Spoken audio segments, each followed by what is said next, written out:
দিদি ভাই, তুমি কি আগে থেকে কিছু জানতে? জানতাম না বলাটা ভুল হবে, মনটাকে বোঝাতাম যা ভাবছি সব ভুল।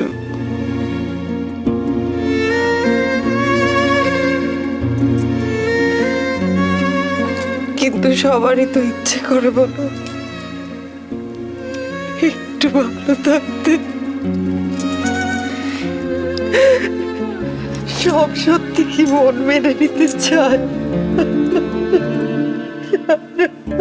দিদি ভাই,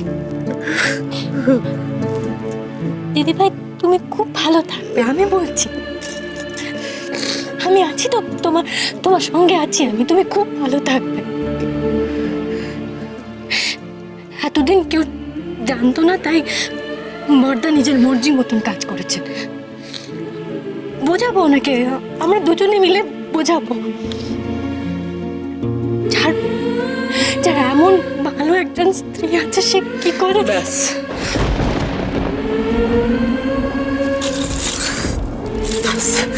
অনেক হয়েছে, আর না।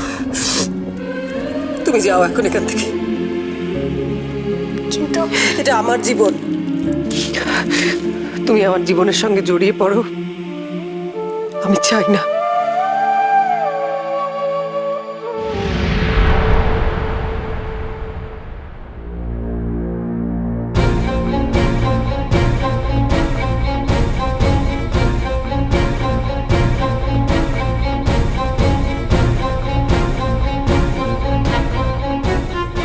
কি ব্যাপার,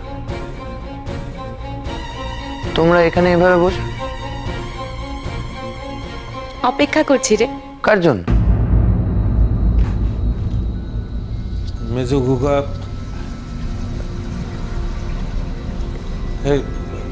দেখ না, এতক্ষণ ছোট বৌমা ফিরে আসতেছিল না, এই নিয়ে আমরা চিন্তায় ছিলাম। অন ফিরে আসা কি জানি কি হইলো, হাউ হাউ করে কাঁদতে থাকলো। আমরা সকলে মিলে জিগাইলাম কি হয়েছে, এ তো কিছু কইলো না। অন্তর বড় বৌদি আরে তার ঘরে নিয়ে গেছে, কি জানি কি কথা হইতেছে। ওগো, হ্যাঁ রে মেজো খোকা, তুই কিছু জানিস? না তো, আমি মা তুমি তো জানোই আলোর ব্যাপারে মেজোকে কিছু জিজ্ঞেস করলে ও সেটা বলবে, কারণ ওকে জিজ্ঞেস করে কোনো লাভও নেই। শোনো, এখানে আমি থাকলে আমার মাথা গরম হবে, তার চেয়ে আমি ইচ্ছেকে নিয়ে আসি। হ্যাঁ রে মেজো খোকা, আজকাল কি আর আমাদের কোনো কথাই বলতে ইচ্ছে করে না? এতটাই ফেলনা হয়ে গেছি আমরা, ওরে চিন্তাটা যে আমাদের সব থেকে বেশি হয়, এটা তোরা কেন কেউ বুঝিস না? মা প্লিজ।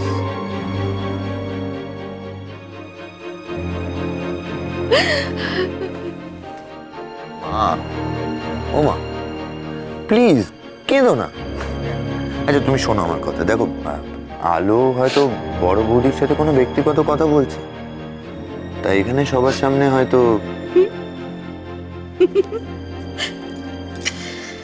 সত্যি মা,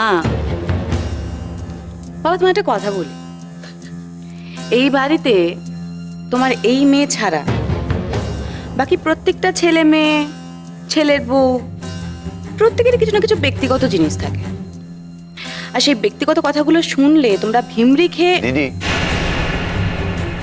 তোকে একটা পরিষ্কার কথা বলে দিই, এই কুটকচালিগুলো বন্ধ কর। নিজেকে অনেক কষ্ট করে সংযত রাখার চেষ্টা করছি, না হলে কিন্তু। নাহলে কি করবি তুই? এই তো, কিন্তু যাই এখান থেকে। আমি কইতেছি তুই যাই এখান থেকে। বাবা তুমি বুঝতে তুই যাই এখান থেকে, বকর বকর কর যা।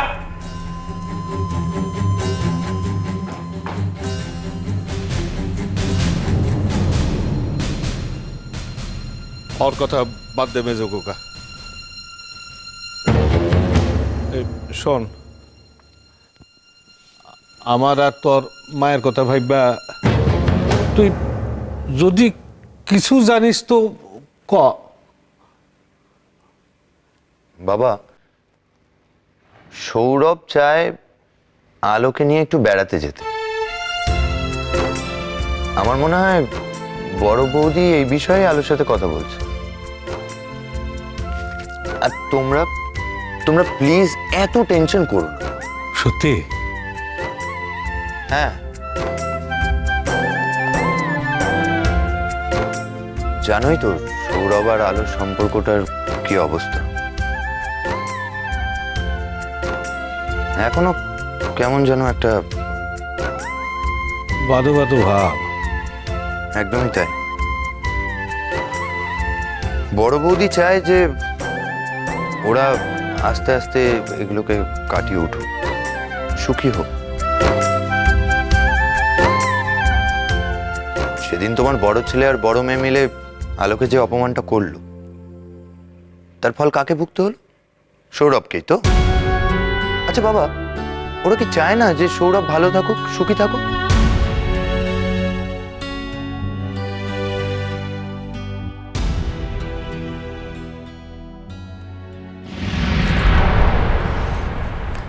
আবার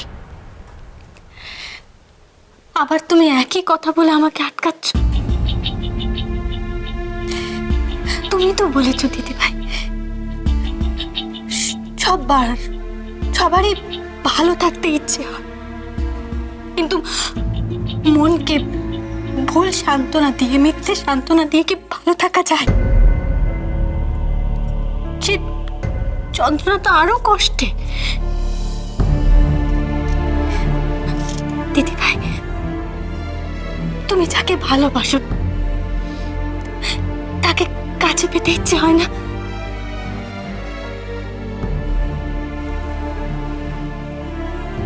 তুমি